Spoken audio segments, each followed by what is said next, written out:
अच्छा, हम लोगों ने मई जून 25 पेपर 23 का सेक्शन बी किया था, सेक्शन सी हमारा रह गया था। तो पहले जरा सेक्शन सी करते हैं, फिर उसके बाद एक और पेपर है, उसका हम लोग इंशाल्लाह डेटा रिस्पॉन्स कर रहे होंगे। अच्छा भाई, मई जून 25 पेपर 23 क्या कह रहा है? पार्ट सेक्शन सी कहता है जी, explain two causes of economic growth and consider the extent to which their impact can be measured. अच्छा, अब इकोनॉमिक ग्रोथ बहुत सी चीजों से हो सकती है। इकोनॉमिक ग्रोथ एग्रीगेट डिमांड बढ़ने से भी हो सकती है, एग्रीगेट सप्लाई बढ़ने से भी हो सकती है।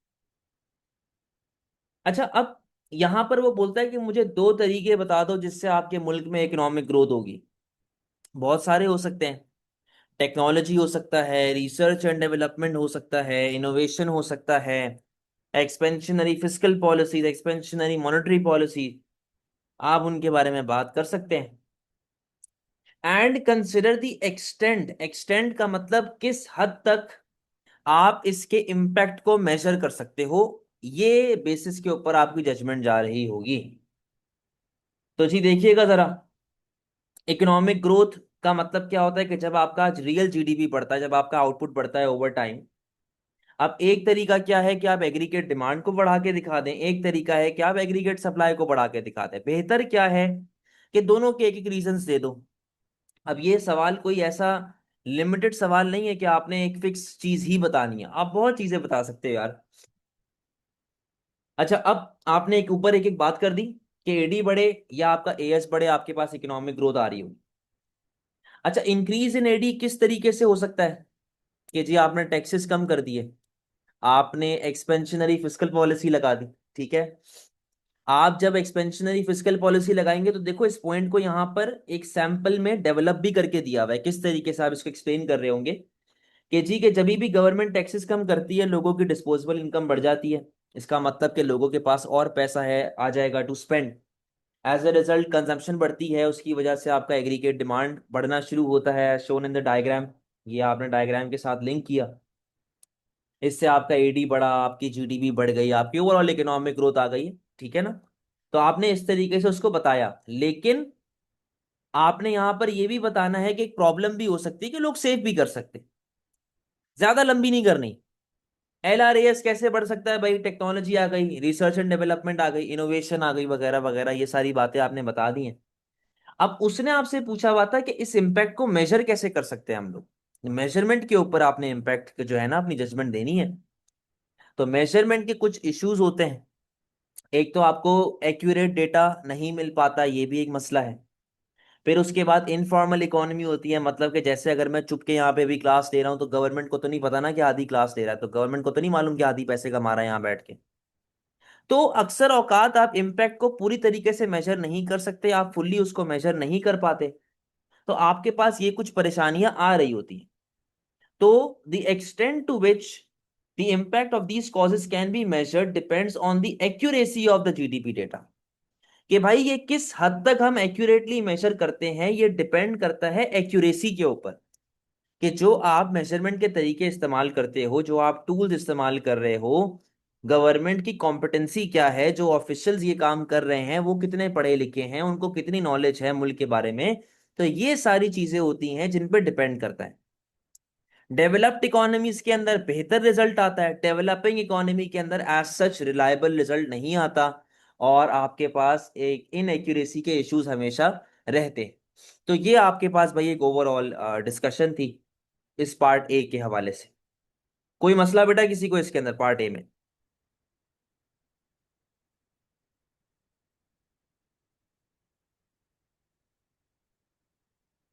अच्छा, अब जरा पार्ट बी पे आ जाओ। देखो ये सवाल आसान है, बट मैं एज सच इकोनॉमिक ग्रोथ या इस तरह के जो थियोरेटिकल क्वेश्चंस होते हैं मैं इनको नहीं करता रेकमेंड कि आप लोग इसे अपने एग्जाम में करें। हाँ, ये भेज दूंगा। अच्छा, आप इसका पार्ट बी देखो। assess the extent to which economic growth is always beneficial for the people and government in an economy। कहता है कि यार मुझे एक बात ये बताओ, अगर हमारे मुल्क में इकोनॉमिक ग्रोथ होती है तो क्या गवर्नमेंट के लिए और अवाम के लिए क्या ये चीज बेनिफिशियल है? ये आपका सवाल है। अब इकोनॉमिक ग्रोथ जो हमने ऊपर देखा था, एग्रीगेट डिमांड बढ़ने से भी आ रही है, इकोनॉमिक ग्रोथ एग्रीगेट सप्लाई बढ़ने से भी आ रही है। तो इकोनॉमिक ग्रोथ की जनरल अगर मैं फायदे देखूं, आप ही लोग बताओ चलो क्या क्या फायदे होंगे भाई, अगर आपकी इकोनॉमी ग्रो हो रही है तो क्या क्या बेनिफिट्स आपको मिल सकते हैं।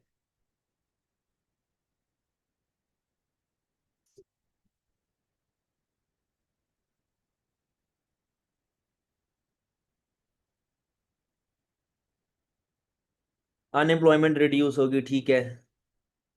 मोर production of goods and services, सही है। करेंसी अप्रिसिएट हो सकती है, स्टैंडर्ड ऑफ लिविंग बढ़ेगा, सही है। ड्रॉबैक्स बताओ, चार हो गए, चार, तीन चार बहुत, ड्रॉबैक बताओ अब।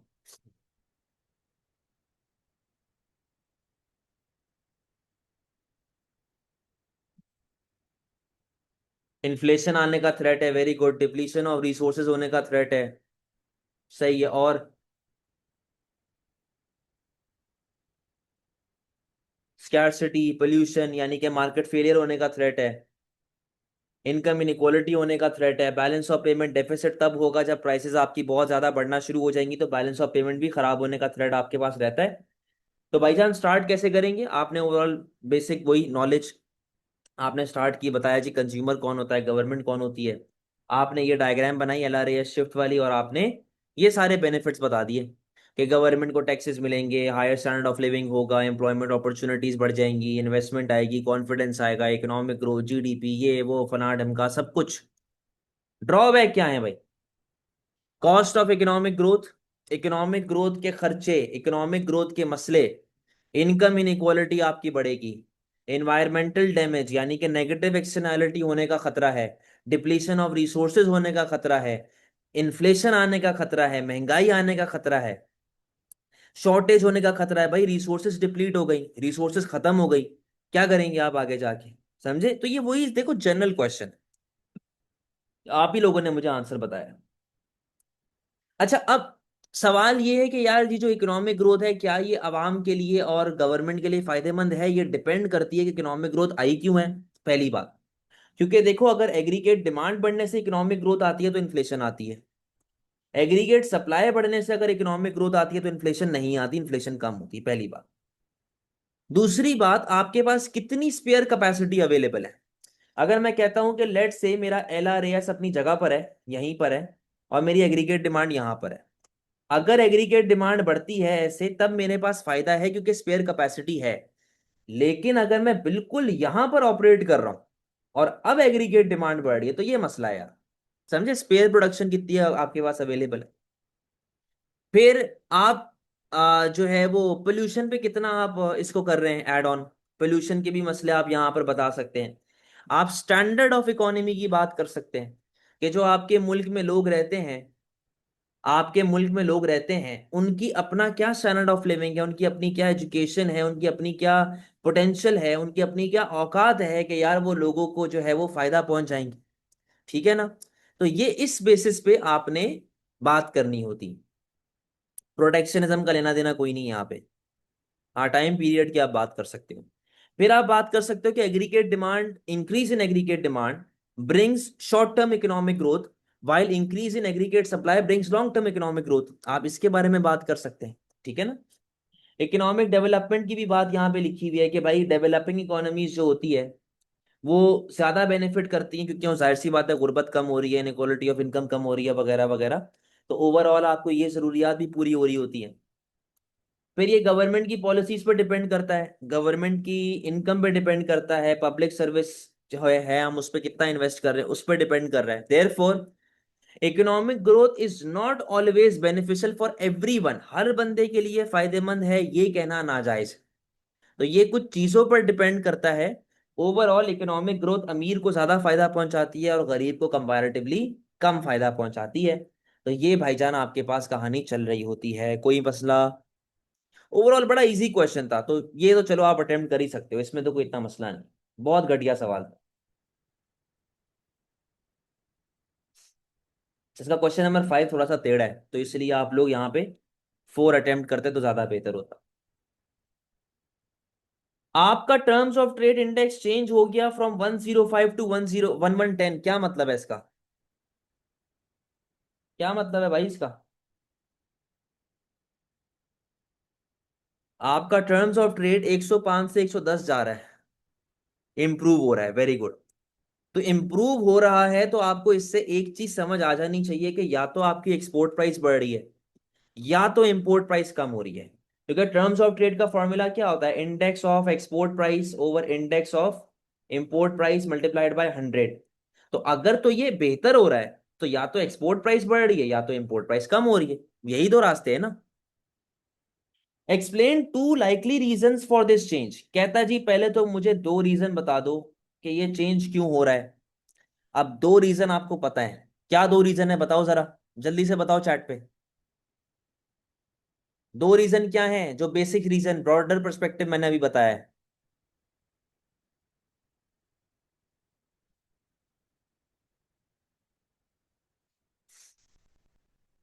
इंपोर्ट, देखो, अरे बेटा उलट लिख रही हैं आप। एक्सपोर्ट प्राइस बढ़ रही है, इंपोर्ट प्राइस कम हो रही है। एक्सपोर्ट प्राइस बढ़ रही है, इंपोर्ट प्राइस कम हो रही है। ठीक है, एक्सपोर्ट प्राइस फिर गलत लिख रहे हो। अरे, अरे भाई, export price over import price multiplied by 100, यही फॉर्मूला है। अगर टर्म्स ऑफ ट्रेड इंप्रूव हो रहा है तो फॉर्मूले के हिसाब से क्या होना चाहिए।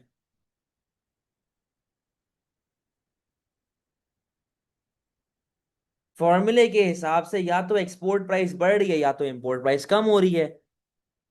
समझे क्या कर रहे हो यार। अच्छा, दो रीजन हमें पता चल गए भाई यहां तक। And consider the extent to which the change is likely to benefit the current account of the balance of payment of this economy. कहता है कि यार पहले तो कोई से भी दो रीजन बता दो जिससे मेरा टर्म्स ऑफ ट्रेड इंप्रूव हो रहा है, और मुझे ये बताओ कि ये जो दो रीजन तुमने बताए हैं इनसे करंट अकाउंट पर क्या इफेक्ट पड़ेगा, ये सवाल है। तो बेटा टर्म्स ऑफ ट्रेड आपका इंप्रूव हो रहा है, ये बात तो हमें पता है। अब यहां पर आइएगा, टर्म्स ऑफ ट्रेड आपका इंप्रूव हो रहा है, आपने फॉर्मूला बताया। आपने बताया भाई 105 से अगर 110 जा रहे हैं इसका मतलब टर्म्स ऑफ ट्रेड आपका इंप्रूव हो रहा है। या तो एक्सपोर्ट प्राइस बढ़ रही है या तो इंपोर्ट प्राइस गिर रही है, यही दो रास्ते आपके पास हैं, इसके अलावा कोई और रास्ता आपके पास नहीं है। ठीक है, सर एक्सपोर्ट प्राइस कैसे बढ़ सकती है, बता दो भाई। कि एक्सपोर्ट प्राइस कैसे बढ़ सकती है कि भाई हमारी चीजें महंगी हो गई हैं। आप यहां पर कोई एग्जाम्पल दे दें, आप एग्जाम्पल देना शुरू कर दे कि भाई इन्फ्लेशन आ गई या फिर क्वालिटी हमने इंप्रूव कर ली है, जो भी हमारी एक्सवाइजी रीजन हमारे पास है, उससे हमारी एक्सपोर्ट प्राइस बढ़ गई। आप एप्रिसिएशन की भी बात कर सकते हो। एक्सपोर्ट प्राइस हमारी बढ़ेगी, चीजें हमारी महंगी होंगी, डिमांड अगर इनइलास्टिक है तो महंगा बिकेगा, हमें ज्यादा फायदा होगा। इंपोर्ट प्राइस कैसे कम कर सकते हैं, एप्रिसिएशन को ही आप कंटिन्यू कर सकते हो। आप लोग एप्रिसिएशन को ही कंटिन्यू कर सकते हो, या फिर आप क्या कहते हैं, अपनी तरफ से कोई दूसरा पॉइंट लिख सकते हो कि यार टैरिफ हमने हटा दिया, या हमने कोटा हटा दिया, या हमने प्रोटेक्शनिज्म हटा दिया, वगैरह वगैरह, उसके बारे में बात कर सकते हैं। अच्छा भाई, अब यहां पर लिखा हुआ है कि जब जाहिर सी बात है इंपोर्ट्स हमारी सस्ती होंगी तो उससे हमारी पैसे बाहर कम जाएंगे। सॉरी, ये तो वैल्यूएशन पे आ गया यहाँ पे।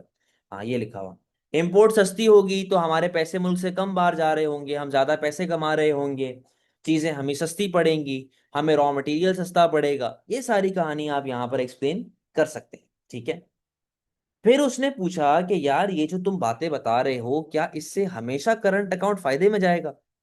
अब इधर आओ, the extent to which an improvement in terms of trade benefits the current account depends upon, सही है, इफ डिमांड इज इलास्टिक, तो जाहिर सी बात है अगर ज्यादा प्राइस आपकी बढ़ेगी एक्सपोर्ट्स की तो आपका जो वो है रेवेन्यू है वो गिरना शुरू हो जाएगा, आपको नुकसान होगा, आपको फायदा नहीं होगा। लेकिन अगर डिमांड आपकी इनलास्टिक है और आपकी प्राइसेस बढ़ रही हैं, आप महंगा बेच रहे हैं, then there is a chance कि आपको भाई पैसा मिले, आपको प्रॉफिट मिलेगा भाई, आप पैसा कमाएंगे।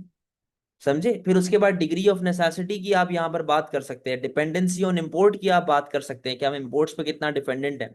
तो ओवरऑल हमें इंप्रूवमेंट आएगी टर्म्स ऑफ ट्रेड में, बट ये डिपेंड करता है पीईडी पे। अगर डिमांड इनइलास्टिक है तो आपको फायदा होगा, अगर डिमांड इलास्टिक है तो आपको नुकसान होगा। बात समझ गए बेटा।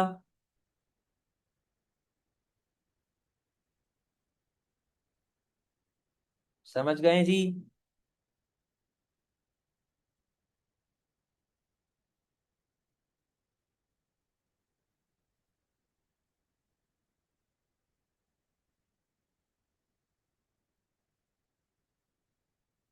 Assess whether government policy can influence an economy's comparative advantage in a good or a service। क्या होता है जी comparative advantage, बताओ जरा।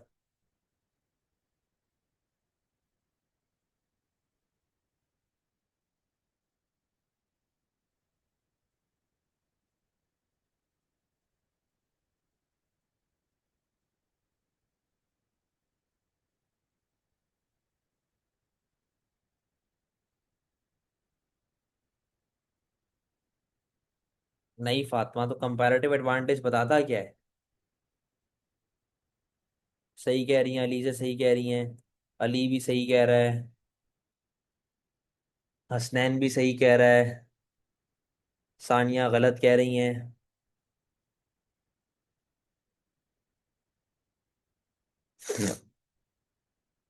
एब्सोल्यूट और कंपैरेटिव में फर्क क्या है, मुझे ये बताएं।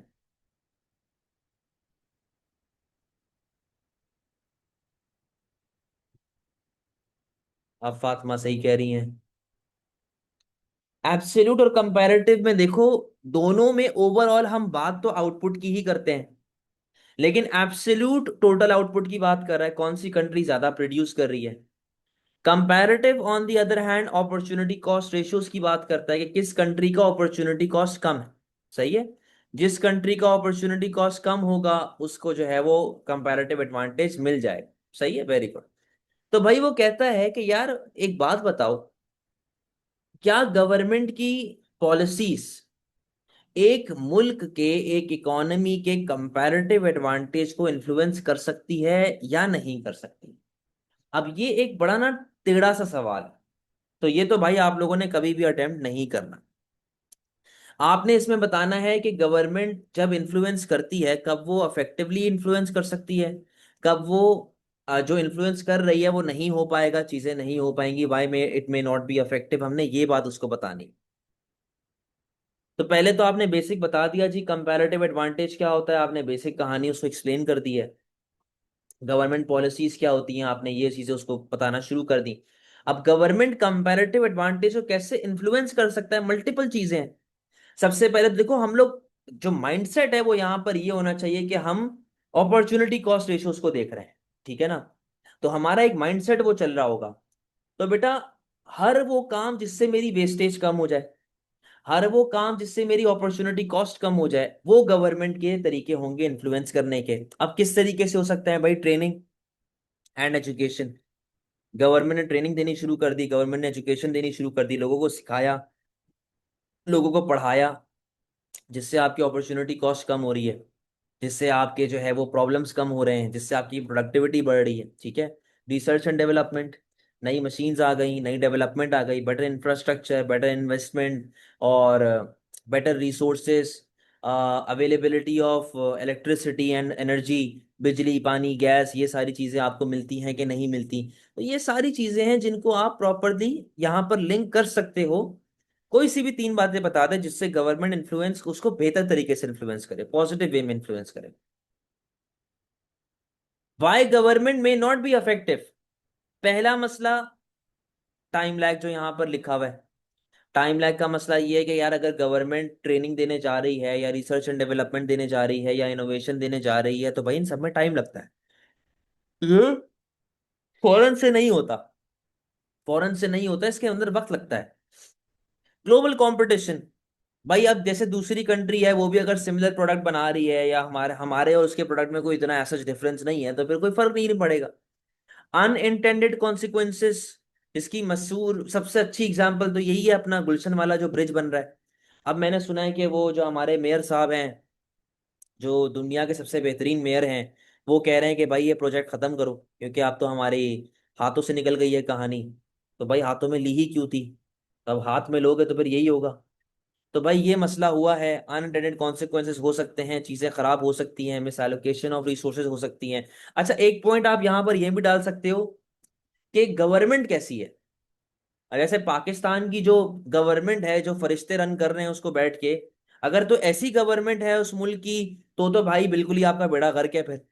लेकिन अगर कोई अच्छी गवर्नमेंट है, जो काम की गवर्नमेंट है, कॉम्पिटेंट लोग हैं, पढ़े लिखे लोग हैं, तो तब हो सकता है कि आपको एक पॉजिटिव आउटकम देखने को मिल जाए, तो आप गवर्नमेंट के ऊपर भी बात डाल सकते हैं। अब इवैल्यूएशन यहां पर क्या है भाई? पहली बात तो, वी अगेन देखो, यहां पर कोई राइट एंड रॉन्ग वाला सवाल तो है नहीं ना यार। यहां पर तो कोई वो वाली कहानी नहीं है कि आपने या तो ब्लैक बताना या तो व्हाइट बताना, यहां पर आप ग्रे एरिया में हो सीधा सीधा। तो यहाँ वैसे हसनैन का पॉइंट आया है कि depends upon the size of subsidy on education and training time period, तो ये बात भी ठीक है कि भाई आपकी सब्सिडी कितनी दे रहे हो, टाइम पीरियड आपको कितना लग रहा है। उसके अलावा जी आपकी इंडस्ट्रीज का फ्यूचर पोटेंशियल कैसा है, आपकी रिसोर्सेज कैसी हैं, ये बात आप यहाँ पे लिख सकते हैं। Depends upon the competence of the government. और कंपैरेटिव एडवांटेज कभी भी फिक्स नहीं होता, ये चेंज हो रहा होता है depending upon consumer demand, global market condition, और इन चीज़ों के हिसाब से ये चेंज हो रहा होता है। फिर आप यहाँ पे लिख सकते हैं कि भाई ये हो सकता है कि सिर्फ शॉर्ट टर्म हो।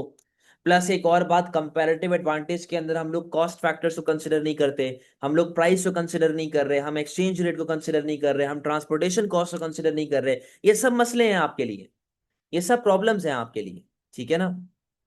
तो ये सारी कहानी आप यहाँ पर बता सकते हैं। तो गवर्नमेंट कंपैरेटिव एडवांटेज को इन्फ्लुएंस कर सकती है, but it is very uncertain. जरूरी नहीं है कि हमेशा फायदा ही हो, और जरूरी नहीं है कि हमेशा आपको नुकसान ही हो रहा हो। बात समझ गए भाई? ये पेपर मैं अभी भेज दूं यार आप लोगों को, फिर भूल जाऊंगा।